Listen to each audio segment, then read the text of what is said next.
Ay, hello po sa lahat no, and good morning po. At andito po ako ngayon sa school po ni Bunso no. Kung napapansin po ninyo, yung ang kanyang forma no, at kadong dalisay po talaga yan. Kasi nga kanina bago siya pumasok, gusto ko po talaga mag-uniforme siya. And then, ayaw niya kasi nga gusto talaga niya yung outfit ni Cardo Dalisay. Kaya di ko na lang pinipilit na mag-uniforme no, kasi nga yun po talagang mag-aaway lang kami at baka yun pang dahilan na hindi siya papasok sa school. Parang may kaaway yung kasama niya dahil nga po si Cardo Dalisay matulungin at inawat po niya at pinaglibang na lang po na huwag na pansinin yun. Kaya yan po.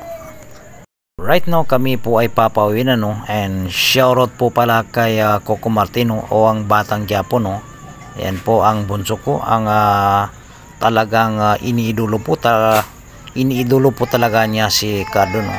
Ayan, shoutout po, and don't forget to share and like.